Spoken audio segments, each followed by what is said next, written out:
Story time audio ബുക്സിലേക്ക് എല്ലാവർക്കും സ്വാഗതം. അനുരാധ എഴുതിയ നോവൽ സ്വയം, അധ്യായം 17 തുടർച്ച. കുഞ്ഞിനെ അമ്മയുടെ കയ്യിൽ ഏൽപ്പിച്ച് നളിനിയെടുത്തി അകത്തേക്ക് പോയിട്ട് കുറേ നേരമായി. വിരുന്നുകാർക്ക് ചായ ഉണ്ടാക്കാനാവണം. നളിനിയെടുത്തി സഹായിക്കണമെന്നുണ്ടായിരുന്നു ഉമയ്ക്ക്. പക്ഷേ പെട്ടെന്ന് അങ്ങനെ എഴുന്നേറ്റ് പോയാൽ വിശ്വത്തിൻ്റെ ഏട്ടത്തിമാർക്ക് എന്ത് തോന്നും എന്ന സംശയത്താൽ അവിടെ തന്നെ ഇരുന്നു. വിശ്വത്തിൻ്റെ അമ്മയോട് എന്തൊക്കെയോ വാതോരാതെ സംസാരിക്കുന്നു. ആണുങ്ങൾ ഉമ്മരത്തെ വരാന്തയിലാണ്. ഇടയ്ക്ക് വിശ്വത്തിൻ്റെ അമ്മ എഴുന്നേറ്റ് വരാന്ത വരെ പോയി മടങ്ങി വരുന്നത് കണ്ടു. അവരുടെ കയ്യിൽ ഒരു ലെതർ ബാഗ് ഉണ്ടായിരുന്നു. അപ്പോൾ അതിനകത്ത് നിന്ന് ബ്രൗൺ കവറിൽ പൊതിഞ്ഞ ഒരു പാക്കറ്റ് എടുത്ത് കമലേട്ടത്തിയുടെ നേരെ നീട്ടിക്കൊണ്ട് അവർ പറഞ്ഞു, ഇതൊക്കെ ഉമയെ ഒന്ന് അണിയിച്ചേക്കൂ, എല്ലാവർക്കും കാണാമല്ലോ. കവറിനകത്ത് ആഭരണ പെട്ടിയായിരുന്നു. ഏതോ സ്വർണ്ണക്കടയുടെ പേർ പെട്ടിയിന്മേൽ തങ്കലിപികളിൽ എഴുതിയിരിക്കുന്നു. പെട്ടി തുറന്നു കണ്ടപ്പോൾ നിമിഷങ്ങളോളം ഉമ അത്ഭുത സ്തബ്ധയായിപ്പോയി. സ്ത്രീധനമായി ലക്ഷങ്ങളുടെ കണക്ക് പറഞ്ഞിരുന്നവരാണ് ഒരു പൈസ പോലും വാങ്ങാതെ വിവാഹം നടത്താൻ സമ്മതം മൂളിയിരിക്കുന്നത്. ഇപ്പോഴിതാ തനിക്ക് ആഭരണങ്ങൾ സമ്മാനിക്കുന്നു. എങ്ങനെ ആശ്ചര്യപ്പെടാതിരിക്കും? സ്വന്തം വീട്ടുകാരിൽ ഇങ്ങനെ ഒരു മാനസാന്തരമുണ്ടാക്കിയ വിശ്വത്തിനെ എത്ര അഭിനന്ദിച്ചാലും മതിയാകില്ല. കമലേട്ടത്തിയുടെ സ്വരം സ്ഥലകാല ബോധമുണ്ടാക്കി. പെട്ടിയിൽ നിന്നും നീളമുള്ള ഒരു ചെയിൻ കയ്യിലെടുത്ത് വിശ്വത്തിൻ്റെ അമ്മയുടെ നേരെ നീട്ടിക്കൊണ്ട് അവർ പറഞ്ഞു, അമ്മ തന്നെ വർക്കത്തായിട്ട് ഇതൊന്ന് ഉമ്മയുടെ കഴുത്തിൽ ഇട്ട് കൊടുത്തേക്കൂ, ബാക്കിയൊക്കെ ഞങ്ങൾ അണിയിച്ചേക്കാം. വിശ്വത്തിൻ്റെ അമ്മ ചെയിൻ കയ്യിൽ വാങ്ങി ഉമ്മയുടെ കഴുത്തിലിട്ട് കൊടുത്തിട്ട് പറഞ്ഞു, ഇത്രയെങ്കിലും സ്വർണമൊക്കെ ഇല്ലെങ്കിൽ ഞങ്ങൾക്ക് കുറച്ചില്ല. ബന്ധുക്കൾക്ക് പിറുപിറുക്കാനുള്ള അവസരം ഉണ്ടാക്കണ്ടല്ലോ. എല്ലാം അണിയിച്ചു കഴിഞ്ഞപ്പോൾ വാസന്തി എടുത്തി ചോദിച്ചു, ഇതൊക്കെ ഉമയ്ക്ക് ഇഷ്ടപ്പെട്ടോ? കൊള്ളാം, സെലക്ഷൻ വിശ്വത്തിൻ്റെ അല്ലേ? ഉമയ്ക്ക് ഇഷ്ടപ്പെടാണ്ടിരിക്കുകയോ? കമലേട്ടത്തി അങ്ങനെ പറഞ്ഞിട്ട് കുലുങ്ങി ചിരിച്ചു. വാസന്തി ഏട്ടത്തിയുടെ മുഖത്ത് അപ്പോഴും വല്ലാത്ത ഗൗരവം. ഉമ എല്ലാത്തിനും വിധേയായിട്ടെന്ന പോലെ നനുത്ത പുഞ്ചിരിയുമായി ഇരുന്നു കൊടുത്തു. കേട്ടോ ഉമേ, ഇതൊക്കെ വാങ്ങാൻ പോകുമ്പോൾ കൂടെ വിഷുവും വന്നിരുന്നു. സ്വർണത്തിൻ്റെ പാദസരവും കൂടി വാങ്ങണമെന്നായിരുന്നു മൂപ്പർക്ക്. പക്ഷേ പൈസ തികഞ്ഞില്ല, കമലേട്ടത്തി പറഞ്ഞു. കല്യാണമാവുമ്പോഴേക്കും റോൾഡ് ഗോൾഡിൻ്റെ ഒരു പാദസരവും വാങ്ങി വെക്കാമെന്ന് പറഞ്ഞിരിക്കുക, വാസന്തി ഏട്ടത്തി പറഞ്ഞു. മുഖത്തെ ഗൗരവം അപ്പോഴും ഉണ്ട്. ഏട്ടത്തിമാരുടെ പാദങ്ങളിലേക്ക് ശ്രദ്ധ പതിഞ്ഞതപ്പോഴാണ്. രണ്ടുപേരും വീതിയുള്ള ചെയിനിൻ്റെ പാദസരങ്ങൾ അണിഞ്ഞിരിക്കുന്നു. വിശ്വത്തിന് ആഭരണങ്ങളിൽ ഇത്രയേറെ കമ്പമുണ്ടെന്നോ? ഹേയ്, അതാവില്ല. ഇവർ തന്നെ കളിയാക്കാൻ വേണ്ടി പൊടുപ്പും തൊങ്ങലും വെച്ച് സംസാരിക്കുകയാവണം. ആഭരണപ്പെട്ടി ഒഴിഞ്ഞു. കഴുത്തിനും കൈയിനും ഭാരം. അമ്മയും തന്നെ സാഗൂതം ശ്രദ്ധിക്കുകയാണ്. അമ്മയുടെ മുഖത്ത് സന്തോഷത്തിൻ്റെ തുടിപ്പ്. തന്നെ ഇത്രയും വേഷഭൂഷാദികളോടെ ആദ്യമായി കാണുകയാണല്ലോ. തനിക്ക് ഈ ആഭരണങ്ങളിലൊന്നും തീരെ താല്പര്യമില്ല. എങ്കിലും ഒന്നും നിരസിക്കാനാവാത്ത അവസ്ഥയാണിപ്പോൾ. ഒക്കെ നന്നായിട്ടുണ്ട്, അമ്മ പ്രശംസിച്ചു. നളിനി ഏട്ടത്തി ചായയുമായി വന്നു. കുറച്ചു കഴിഞ്ഞ് കഴുത്തിൽ നിന്ന് ചെയിനും നെക്ലേസ് ഊരി വെക്കാൻ തുടങ്ങുമ്പോൾ വിശ്വത്തിൻ്റെ അമ്മ തടഞ്ഞു. അതൊക്കെ അവിടെ കിടന്നോട്ടെ, വല്ലാത്ത ചൂട്, അതുകൊണ്ടാണ്, ഉമ പ്രസന്ന ഭാവത്തോടെ പറഞ്ഞു. ഇതൊക്കെ അണിഞ്ഞ് ശീലമാവണ്ടേ? ദേ, അവരുടെ കഴുത്തിലൊക്കെ കിടക്കുന്നത് കണ്ടോ? കമലേട്ടത്തെയും വാസന്തിയെയും ഉദ്ദേശിച്ചാണ്. അവരുടെ ആഗ്രഹത്തിന് വഴങ്ങുകയല്ലാതെ മറ്റു വഴിയില്ലാത്തതുകൊണ്ട് കുറേ നേരം കൂടി അസ്വസ്ഥത സഹിച്ചേക്കാമെന്ന് വെച്ചു. ഉമ ഇപ്പോൾ ജോലിക്ക് പോകുന്നുണ്ടോ? വാസന്തി ഏട്ടത്തി ചോദിച്ചു. ഉവ്, ഇനി എന്തിനാ പോകുന്നത്? കല്യാണം കഴിഞ്ഞാൽ പിന്നെ എന്തായാലും പോകാൻ പറ്റില്ലല്ലോ, വിശ്വത്തിൻ്റെ അമ്മ അഭിപ്രായപ്പെട്ടു. ഒന്നും മറുപടി പറഞ്ഞില്ല. ഈ ജോലി തൻ്റെ കുടുംബത്തിന് എത്രമാത്രം ആശ്വാസപ്രദമാണെന്ന് അവർക്കറിയില്ലല്ലോ. വിവാഹം കഴിഞ്ഞാലും ഏതാനും മാസം കൂടി ജോലിയിൽ തുടരാൻ വിശ്വം അനുകൂലിച്ച കാര്യം അവർ അറിഞ്ഞിട്ടുണ്ടാവില്ല. വിവാഹ തീയതിയെക്കുറിച്ചായി അടുത്ത ചർച്ച. ഏപ്രിൽ 10 ഞായറാഴ്ചയാണ് മുഹൂർത്തം. അന്ന് മുഹൂർത്തം രാവിലെ 11-നാണ്. ഞായറാഴ്ച ആയതുകൊണ്ട് അതിഥികൾക്കൊക്കെ വരാനും സൗകര്യം. ആ ദിവസം തന്നെ വിവാഹം നിശ്ചയിക്കാമെന്ന അഭിപ്രായമായിരുന്നു അച്ഛന്. അദ്ദേഹത്തിൻ്റെ ആഗ്രഹം അതാണെങ്കിൽ തനിക്കും അതിൽ വിയോജിപ്പില്ലെന്ന് കുറിപ്പ് പറഞ്ഞു. അതോടെ വിവാഹ ദിവസത്തിൻ്റെ കാര്യത്തിൽ തീരുമാനമായി. കുറിപ്പും വിശ്വത്തിൻ്റെ അച്ഛനും വെറ്റിലയും പാക്കും കൈമാറിയതോടെ നിശ്ചയത്തിൻ്റെ ചടങ്ങ് കഴിഞ്ഞു. ഉച്ചയൂണും കഴിഞ്ഞേ വിരുന്നുകാർ മടങ്ങിയുള്ളൂ. അവർ യാത്രയാകാൻ കാത്തിരിക്കുകയായിരുന്നു. ഉമ കഴുത്തിലെയും കയ്യിലെയും ആഭരണങ്ങൾ അഴിച്ചു വെക്കാൻ എല്ലാം ഊരിയെടുത്ത് തിരികെ പെട്ടിയിലാക്കി. ആഭരണപ്പെട്ടി അമ്മയെ ഏൽപ്പിച്ചിട്ട് ഉടൻ തന്നെ അടുക്കളയിലേക്ക് ചെന്നു. അടുക്കളയിൽ ആകെ തിരക്ക്. സദ്യവട്ടങ്ങൾ തയ്യാറാക്കിയ പാത്രങ്ങളൊക്കെ അടുക്കള പാത്തിയിൽ നിറഞ്ഞു കിടക്കുന്നു. നളിനി ഏട്ടത്തി എല്ലാം ഒന്ന് ഒതുക്കി പഴയ നിലയിലാക്കാനുള്ള ശ്രമത്തിലാണ്. വെളുപ്പാൻ കാലത്ത് മുതൽ നല്ല പണിയായിരുന്നു പാവത്തിന്. കരിപ്പാത്രങ്ങൾ തേച്ചു വെക്കാൻ ശങ്കുണ്ണിയുടെ ഭാര്യ കാർത്തികേയനി കിണറ്റുകരയിൽ കാത്തു നിൽക്കുന്നു. ഒഴിഞ്ഞ കഴുത്ത് കണ്ടപ്പോൾ നളിനി ഏട്ടത്തിയുടെ മുഖത്ത് നിരാശ. അല്ല, അപ്പോഴേക്കും ഒക്കെ ഊരിവെച്ച് കളഞ്ഞു. ഞാൻ ശരിക്കൊന്ന് കണ്ടുകൂടിയില്ലാട്ടോ. ഒക്കെ അമ്മയെ ഏൽപ്പിച്ചിട്ടുണ്ട്. അമ്മയോട് പറഞ്ഞാൽ മതി, എടുത്തു തരും. ഒരു നോക്കിയേ കണ്ടുള്ളൂ എങ്കിലും പറയാമല്ലോ. ഒക്കെ നന്നായിട്ടുണ്ട്. വിശ്വനാഥൻ്റെ സെലക്ഷൻ കൊള്ളാം. പാറ്റേൺ നന്ന്. പക്ഷേ ഇത്രയും ഒന്നും ആവശ്യമുണ്ടായിരുന്നില്ല എനിക്ക്. ഇനിയൊക്കെ അവരുടെ ഇഷ്ടമല്ലേ ഉമ്മയെ. എല്ലാം അവരാഭരണവും കൊണ്ട് വന്നപ്പോൾ ശരിക്കും അത്ഭുതം തോന്നി. ലോകത്തപ്പോൾ നല്ല മനുഷ്യരും ഉണ്ട് അല്ലേ നളിനി ഏട്ടത്തി? നളിനി ഏട്ടത്തി ഒന്ന് ഇരുത്തി മൂളി. അമ്മ അടുക്കളയിലേക്ക് വന്നു. മോളുറങ്ങി. കൃഷ്ണൻകുട്ടിയുടെ അടുത്തുണ്ട്. ഉമയെ നോക്കി അമ്മ പറഞ്ഞു, നീ ഇനി ജോലിക്ക് പോണ്ട. ഒരു രാജിക്കത്ത് എഴുതി കൊടുത്തേക്ക്. എത്ര കാലം കാത്തിരുന്ന് കിട്ടിയ ജോലിയാണിത്. വേണ്ടെന്ന് വെക്കാൻ വേഗം കഴിയും. വേറൊന്ന് കിട്ടാനാ പ്രയാസം. കല്യാണം കഴിഞ്ഞ് നീ വിശ്വത്തിൻ്റെ വീട്ടിലേക്ക് പോയാൽ അവിടെ നിന്ന് ജോലിക്ക് വരാൻ കഴിയില്ലല്ലോ. വേറൊരു ജോലി കിട്ടുന്നത് വരെ ഞാനിവിടെ തന്നെ താമസിക്കും. അസ്സലായി. അതിനൊക്കെ വിശ്വം സമ്മതിക്കുമോ? ഞാൻ വിശ്വത്തിനോട് ചോദിച്ച് സമ്മതം വാങ്ങിക്കോളാം. അമ്മ തറപ്പിച്ചു നോക്കുന്നത് കണ്ടപ്പോൾ കണ്ണുകൾ പെട്ടെന്ന് കൂമ്പിപ്പോയി. നളിനി ഏട്ടത്തിയുടെ കണ്ണിലെ വിസ്മയം. വിശ്വവും താനും ചിരപരിചിതരാണെന്ന ധ്വനി വാക്കുകളിൽ അറിയാതെ കടന്നുകൂടിയെന്നറിഞ്ഞപ്പോൾ ഉമയ്ക്ക് ജാളിത തോന്നി. കല്യാണം കഴിഞ്ഞാൽ ഒക്കെ അവരുടെ ഇഷ്ടമനുസരിച്ച് ഒതുങ്ങിക്കഴിഞ്ഞോണം. പിന്നെ തന്നിഷ്ടമൊന്നുമില്ല, മനസ്സിലായോ? അമ്മയുടെ സ്വരത്തിൽ ശാസനാഭാവം കലർന്നിരുന്നു. വിവാഹം കഴിഞ്ഞാൽ ഒരു പെണ്ണിന് സ്വന്തം ഇഷ്ടാനിഷ്ടങ്ങൾ പാടില്ലെന്നോ? എന്തുകൊണ്ട്? താനെങ്ങനെ വിശ്വസിക്കുന്നില്ലെങ്കിലോ എന്നൊക്കെ പറയാനാണ് തോന്നിയതെങ്കിലും സ്വയം നിയന്ത്രിച്ചു. അമ്മയോട് എത്ര തർക്കിച്ചാലും പ്രയോജനമില്ലെന്നറിയാം. സ്വയം സ്വീകരിച്ച വിശ്വാസ പ്രമാണങ്ങൾ അമ്മ അത്ര വേഗം കൈവെടിയാൻ തയ്യാറാവില്ല. തീർച്ച. ജോലികൾ ഇനിയും ധാരാളമുണ്ട്. ആദ്യം ടീച്ചർക്കും തുളസിക്കും കത്തെഴുതണം. നാളെ തിങ്കളാഴ്ചയാണ്. ഇന്ന് 2 എഴുത്തുകളും തയ്യാറായാൽ നാളെ കാലത്ത് പോസ്റ്റ് ചെയ്യാം. മാസത്തിൽ ഒരു കത്തെങ്കിലും ടീച്ചർക്ക് അയക്കാറുണ്ട്. കൃത്യമായി ടീച്ചറിൻ്റെ മറുപടിയും വരും. ടീച്ചർ ഇപ്പോൾ വീട്ടിൽ നിന്നും അധികം അകലെയല്ലാത്ത ഒരാശ്രമത്തിലെ വാർഡൻ്റെ ജോലി സ്വീകരിച്ചിരിക്കുകയാണ്. വിശ്വത്തിൻ്റെ വിവാഹാലോചന കാര്യം വിശദമായി ടീച്ചർക്ക് എഴുതിയിരുന്നു. വിശ്വത്തിൻ്റെ വീട്ടുകാർ സ്ത്രീധനം ആവശ്യപ്പെട്ടതും അതിൽ തനിക്കുള്ള അമർഷവും ടീച്ചറെ അറിയിച്ചിരുന്നു. സ്ത്രീധനം നൽകിക്കൊണ്ടുള്ള വിവാഹത്തിന് ഒരിക്കലും സമ്മതിക്കില്ലെന്നും അതിന് മറുപടിയായി ടീച്ചർ എഴുതി. മനസ്സിൽ ശരിയെന്ന് തോന്നുന്ന തീരുമാനം എടുക്കുകയാണ് ചെയ്യേണ്ടത്. മറ്റുള്ളവരുടെ കണ്ണിൽ അത് തെറ്റോ ശരിയോ ആവാം. പക്ഷേ ശരിയെന്ന് നിനക്ക് തോന്നുന്നത് കാലം വരെ നിന്നെ സംബന്ധിച്ചിടത്തോളം അത് ഉചിതമായ തീരുമാനം തന്നെ. വിശ്വവുമായുള്ള വിവാഹബന്ധം നീ ഏറെ ആഗ്രഹിക്കുന്നതായി നിന്റെ കത്തുകളിൽ നിന്ന് മനസ്സിലായി. ആലോചന തെറ്റിപ്പിരിയുന്ന പക്ഷം അമൂല്യമായ ഒരു പിടി സ്വപ്നങ്ങളാണ് നിനക്ക് എന്നേക്കുമായി നഷ്ടപ്പെടുക. അത് നിന്നെ വല്ലാതെ വേദനിപ്പിക്കും. വരും വരായികകളെക്കുറിച്ചും നീ വിശദമായി ആലോചിച്ച് കാണുമെന്ന് എനിക്കറിയാം. നീ ബുദ്ധിയുള്ള കുട്ടിയാണ്.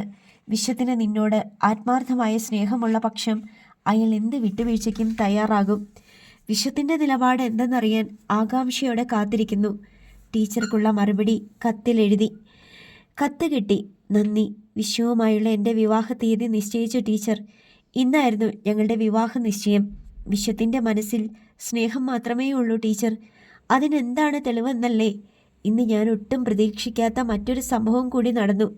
വിശ്വത്തിൻ്റെ വീട്ടുകാർ എനിക്ക് സമ്മാനിക്കുവാൻ ആഭരണവും കൊണ്ടാണ് വന്നത്. ടീച്ചറിൻ്റെ കണ്ണുകൾ ഇപ്പോൾ അത്ഭുതം കൊണ്ട് വിടരുന്നതും ഞാൻ മനസ്സിൽ കാണുന്നു. ഞാനും വാസ്തവത്തിൽ അത്ഭുത സ്തബ്ധയായി പോയി. ആഭരണങ്ങളൊക്കെ ഇവിടെ ഏൽപ്പിച്ചിട്ടാണ് അവർ മടങ്ങിയത്. ലത ചേച്ചിയുടെ ജീവിതാനുഭവം നേരിൽ കണ്ട് ഞാൻ മനസ്സും അടുത്തിരിക്കുകയായിരുന്നു. വിശ്വത്തിൻ്റെ വീട്ടുകാർ അത്തരത്തിലുള്ള കഠിന ഹൃദയരല്ലെന്ന് അറിഞ്ഞപ്പോൾ എന്തൊരാശ്വാസം. എൻ്റെ പ്രയാണം സുരക്ഷിതമായ ഒരു കടവിലെത്തിയ നിർവൃതിയിലാണിപ്പോൾ. മീനം 15-ാം തീയതിയാണ് വിവാഹം. അന്ന് ഞങ്ങളെ ആശീർവദിക്കാൻ ടീച്ചർ തീർച്ചയായും വരണം എന്ന് സ്നേഹപൂർവ്വം ഉമ. തുളസിക്കും അപ്പോൾ തന്നെ കത്തെഴുതി. വിവാഹത്തിൻ്റെ തലേ ദിവസം തന്നെ എത്തണമെന്ന് കത്തിൽ പ്രത്യേകം എഴുതി. അധ്യായം 18. എന്താ പെട്ടെന്നിങ്ങനെ? ഇതിലും ഭേദപ്പെട്ട ജോലി എന്തെങ്കിലും ഒത്തു കിട്ടിയോ? ഉമയുടെ രാജിക്കത്തിൽ നിന്ന് ദൃഷ്ടികൾ ഉയർത്തി മാനേജർ ചോദിച്ചു. അതല്ല, എൻ്റെ സങ്കോചത്താൽ വാക്കുകൾ മുറിഞ്ഞു. വിശ്വത്തിൻ്റെ വീടിനടുത്ത് തന്നെ മറ്റൊരു ജോലി ഏർപ്പാടാക്കിയിട്ടുണ്ടെന്നുള്ള വിവരത്തിന് വിശ്വത്തിൻ്റെ കത്ത് തലേ ദിവസം കിട്ടിയിരുന്നു. കഴിയുന്നതും വേഗം ജോലി രാജിവെച്ച് കൊള്ളാനായിരുന്നു നിർദ്ദേശം. രാജിക്കത്ത് കൊടുത്താൽ എത്ര ദിവസം കഴിഞ്ഞാണ് ഡ്യൂട്ടിയിൽ നിന്ന് റിലീവ് ചെയ്യുക എന്ന് തീർച്ച പറയാനാകില്ല. അതുകൊണ്ടാണ് കഴിയുന്നതും വേഗം രാജിക്കത്ത് മാനേജർക്ക് കൊടുക്കാമെന്ന് വെച്ചത്. മുഖത്തെ ഭാവപകർച്ച കണ്ടപ്പോൾ മാനേജർക്ക് കാര്യം പിടികിട്ടിയിരിക്കണം. കല്യാണം അല്ലേ? അതെ. പയ്യൻ എവിടെയാ ജോലി? നഗരത്തിൻ്റെ പേര് പറഞ്ഞപ്പോൾ മാനേജർ പറഞ്ഞു. ഓ, അത്ര ദൂരെ നിന്ന് ഇവിടെ വരെ ദിവസവും വന്നു പോകാൻ പറ്റില്ല. എന്നാണ് കല്യാണം? ഏപ്രിൽ 10-ന്. ഓ, അപ്പോൾ ഇനി അധിക ദിവസമില്ലല്ലോ. ഏതായാലും ഉമ്മ ഒരു കാര്യം ചെയ്യൂ, ഈ മാസം അവസാനം വരെ ജോലിക്ക് വരൂ. അപ്പോഴേക്കും ഞാൻ മറ്റാരെയെങ്കിലും പകരത്തിന് കണ്ടുപിടിക്കാം. Thank you sir. രാജിക്കത്ത് നൽകിയ കാര്യം ഓഫീസിൽ പലർക്കും ആദ്യം വിശ്വസിക്കാനായില്ല. കല്യാണം നിശ്ചയിച്ച വിവരം ഡിപ്പാർട്ട്മെൻറ്റിൽ കൂടെ ജോലി ചെയ്യുന്നവരിൽ പലർക്കും അറിയാമായിരുന്നു. പക്ഷെ ജോലി ഉടനെ ഉപേക്ഷിക്കില്ലെന്നായിരുന്നു അവരോട് പറഞ്ഞിരുന്നത്. എന്താ ഉമ്മേ പെട്ടെന്ന് ജോലി രാജിവെക്കാൻ തീരുമാനിച്ചത്? കുറച്ചു നാൾ കഴിഞ്ഞേ ഈ ജോലി വിടുകയുള്ളൂ എന്നല്ലേ പറഞ്ഞിരുന്നത്? അടുത്ത സീറ്റിലെ പ്രമീളയാണ്. അവളുടെ മുഖത്ത് നഷ്ടബോധത്തിൻ്റെ നിഴൽ വീണിരിക്കുന്നു. പ്രമീള ജോയിൻ ചെയ്തിട്ട് 3 മാസം ആകാൻ പോകുന്നതേയുള്ളൂ. ജോലി സംബന്ധമായി എന്തെങ്കിലും സംശയം വന്നാൽ സഹായം തേടി എത്തുന്നത് തൻ്റെ അടുത്താണ്.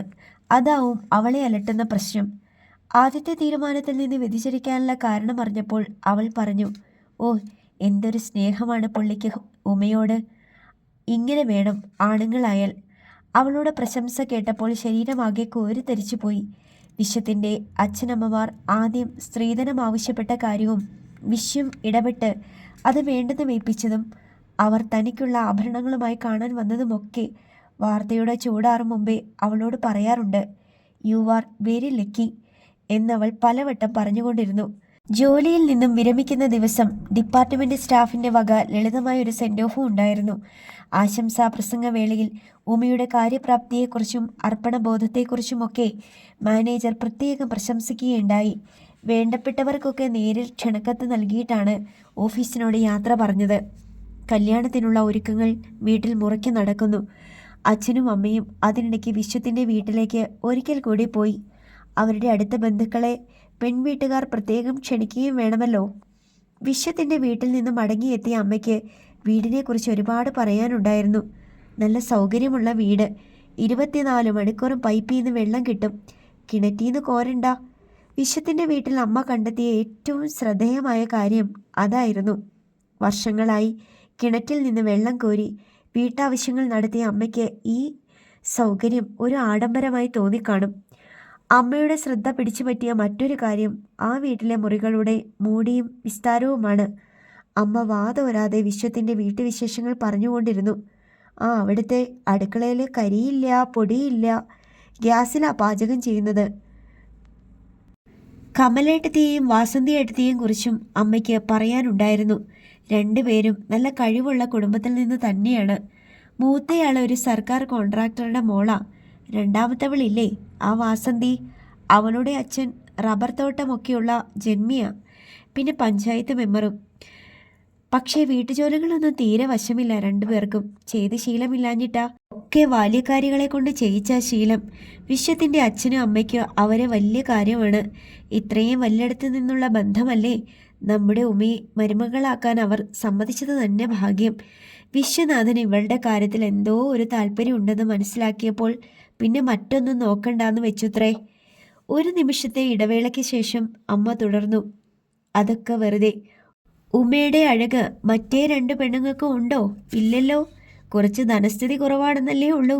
പഴയ തറവാട്ടുകാരല്ലേ നമ്മൾ. എന്താ കാലദോഷം കൊണ്ട് ഈ സ്ഥിതിയിലായെന്നേ ഉള്ളൂ.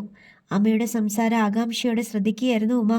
വിശ്വത്തിൻ്റെ വീടിനടുത്ത് എവിടെയോ തനിക്ക് ജോലി ഏർപ്പാടാക്കിയെന്ന് കത്തിൽ വിശ്വം എഴുതിയിരുന്നെങ്കിലും പിന്നീട് കൂടുതൽ വിവരങ്ങളൊന്നും അറിഞ്ഞില്ല. അമ്മ വിശ്വത്തിൻ്റെ വീട്ടിൽ പോയി മടങ്ങി വരുമ്പോൾ പുതിയ ജോലിയുടെ വിശദാംശങ്ങൾ അറിയാൻ കഴിയുമെന്നായിരുന്നു പ്രതീക്ഷ.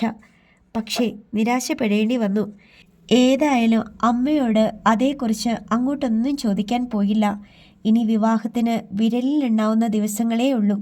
എല്ലാം വിശ്വത്തിൽ നിന്ന് നേരിട്ടറിയാമല്ലോ എന്നോർത്ത് സമാധാനിച്ചു. വിവാഹം പ്രമാണിച്ച് വിശ്വ 3 ആഴ്ചയോളം ലീവെടുക്കുകയാണെന്നും വിവാഹം കഴിഞ്ഞ് ഉടനെ ഒരു യാത്രയ്ക്കൊരുങ്ങിക്കൊള്ളണമെന്നും വിശ്വത്തിൻ്റെ കത്തിലുണ്ടായിരുന്നു. വിവാഹ തീയതി അടുത്ത് വരികയാണ്. കല്യാണ മണ്ഡപം ബുക്ക് ചെയ്ത് കഴിഞ്ഞു.